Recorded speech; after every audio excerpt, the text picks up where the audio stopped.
Good afternoon, Mr. Ramus. How are you today? I'm well, thank you for asking, Mary Jane. Thank you for joining me today. We're just talking to candidates. We're here at the Senior Center where we've been with most everyone else.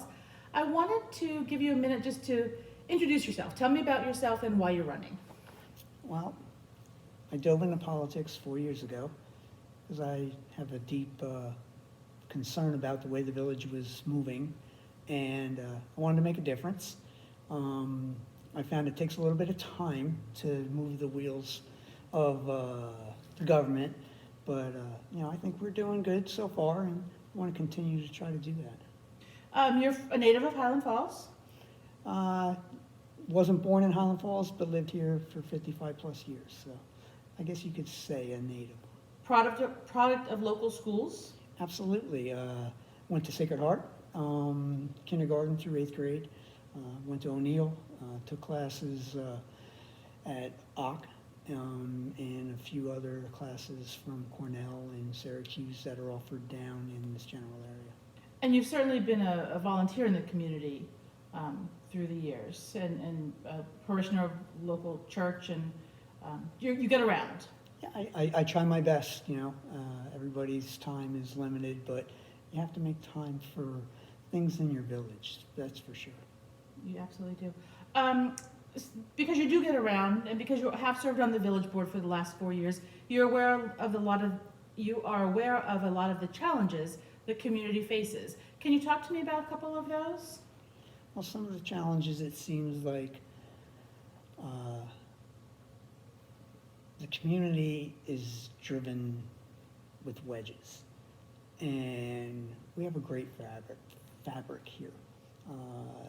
We have West Point, we have Fort Montgomery on each side, and we have the village in the middle. And just want to be that thread to try to bring us all together.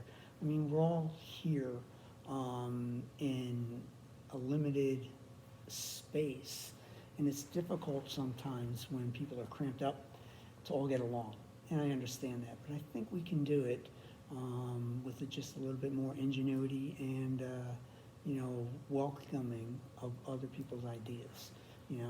Because just because somebody has one idea or you have one idea, it doesn't mean it's the idea that everybody likes. We have to listen to other people's ideas as well. And sometimes there are good ideas that just don't work. Yeah. You try and... Yeah, absolutely, but you have to try that idea, and if it doesn't work, that's okay. We all fall down, we all get up. That's, a basic rule of thumb, and it makes us stronger. It does. A concern of many people, and I know of the village board, is Main Street. And part of Main Street's problem right now is that COVID has hit us hard. But Main Street was floundering a bit before that. What can we do to fix our Main Street? Well, that's an interesting question for sure. Main Street, when I was growing up, there were shops, lots of shops. There was lots of different opportunities. We had Lady Cliff College before 9/11.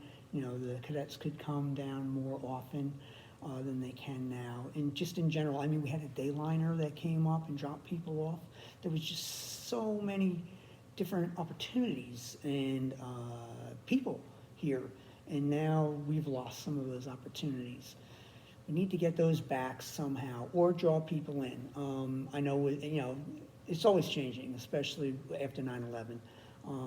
I was speaking with a few people that have some things to do with West Point, and over the last 2 weekends, they had walking privileges, which was great to see the cadets back down here, and they really enjoyed it too. But if they had more things to do on Main Street, that would even be better. But to get Main Street and more business, we need some more advertising, some more marketing. Even with the COVID-19 this past year, we've seen Storm King Mountain was full of people, and we couldn't draw them in here just to pick up supplies. A business like that, where we could bring hikers in, a small cafe, something like that, where they could pick up hiking supplies, I think would be a boom here.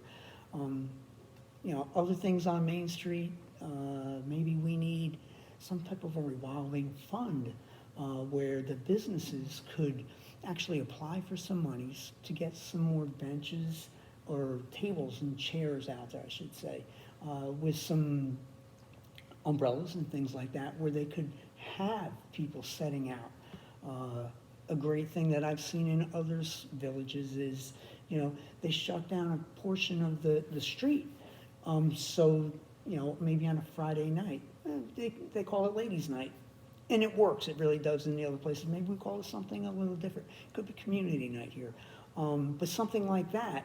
And, you shut down the street and we get the businesses out there and they have some outdoor seating, maybe even the barber chair out there and something like that.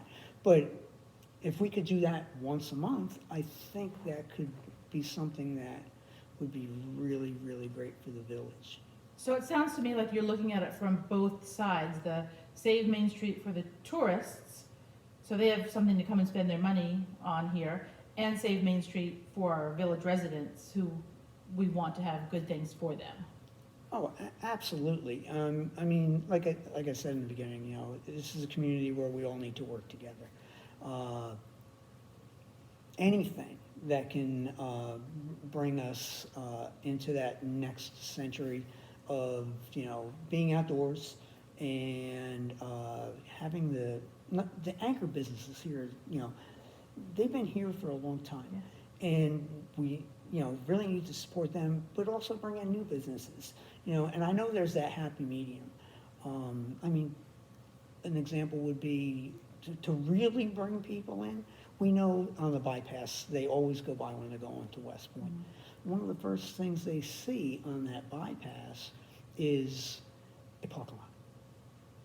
My vision for that parking lot, and this is a lot of money, this is my wish list, but if we could, because we still need parking. Parking is, very difficult in our small village. It really wasn't set for parking.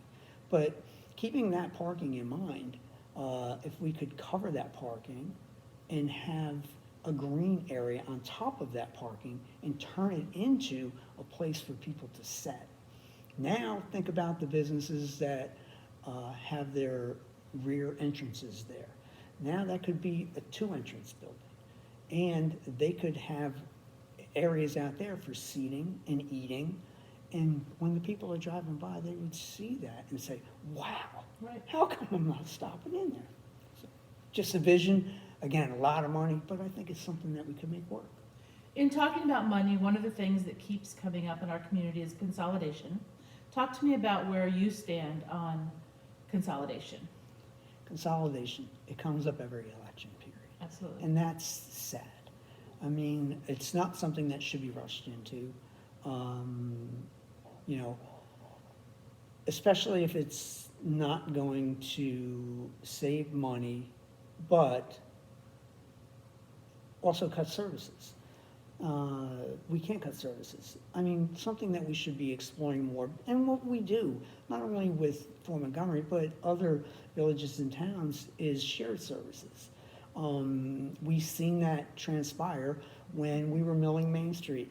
There was plenty of other communities that came down with their large trucks to help us out. And we would do the same thing for them when they ask. Shared services is an easy fix, but as far as consolidation, I think it's something that we need to look at two sides. And I've said it before, if we're gonna do it, I would rather see us look at the whole picture instead of one department at a time. I think the village is a unique village because it's bigger than the town. Right. So on the shared line, the village residents pay a little more, it seems. But, that's just what we are here. And when you do it one department at a time, it seems like the village doesn't get what it deserves sometimes. So if you were to do the whole thing, I would say give us 2 studies. Look at a town-wide thing or a super village. And now we have 2 things for the residents to look at and let them make the decision. Again, money is always the issue, isn't it? Even though studies cost a great deal of money. Talk to me about your 4 years on the village board. Are Or do you feel like they've been productive years, a good use of your time? Any time to work in improving the village is well worth my time. I mean, you know, I would do it in a heartbeat, you know. I want this village to succeed. I've lived here way too long. I want to, you know, retire here. You know, my goal is 100 years, so that's my goal. I think we've done well. I think there's a lot more that we can do, for sure. You know, I mean, one of the big things, obviously, was the lighting on Main Street. That, you know, and no pun intended, it put a new light on Main Street, and people feel more comfortable when they walk out there now. You know, that's just one thing. And going back to everything else that we were talking about earlier, with the businesses on Main Street, I think it can be more inviting. You know, roads are getting done, infrastructure is getting done. We need to continue to do that, because when somebody comes here and buys a house or sets up a business, you know, you pay taxes. In my opinion, paying taxes is an investment. Sure. It's like a savings. So if you come here and you buy a house and you're paying your taxes, you know, in 10, 20 years from now, if you go to sell, it should be worth more. You have to have curb appeal. You have to have increased value of your property. And I think your taxes should be used for something like that. Good projects. Tell me about your running mates. It's different this year. There's a lot of people. I can't recall the last time I've seen this many people running. I think everybody has good in their heart, you know. And anybody who wins, I would be more than willing to, you know, stand by their side and help them the best I can with the knowledge I have compiled over the 4 years I've been here, and you know, try to work with. I try to work with everybody. You know, I think, like I said, we're all here to do good for the village. I think so too. It's a good group of candidates. I'm going to ask you a question that I haven't asked anyone else, but just because it's in your wheelhouse. I saw on Facebook this weekend that the first bear has already been spotted out in Highland Falls this weekend. Give my viewers a quick tip. What do we need to do to keep those bears in the woods and not let them engage with us? Well, they're out looking for dinner. They have been hibernating for a while. They're hungry. They're hungry, and that is the key right there. They're hungry. So, trash cans, you know, if you can keep them sealed the best you can. They say, you know, you spray them with some ammonia or bleach, you know, try to keep them clean. You know, the garbage men like that too. You know, they don't like to smell a dirty can that has never been cleaned either. And it's just something to do. Also, they like the bird feeders. I know we've all been feeding the birds over the winter, but there are tips about, you know, when you should bring your bird feeders in, or different ways to feed the birds, things like that. And I hear you say it at most every village board meeting. The DEC website is what? Just DEC.com. .com. Yeah. Got it. Mr. DeSalvo, I thank you. How about Mr. Ramus? Mr. Ramus, I thank you. I'm so sorry. I don't know why I said Mr. DeSalvo. That's okay. I appreciate your time and I appreciate your passion. You're welcome. Enjoy the rest of your Sunday. Thank you. You too. Have a good day.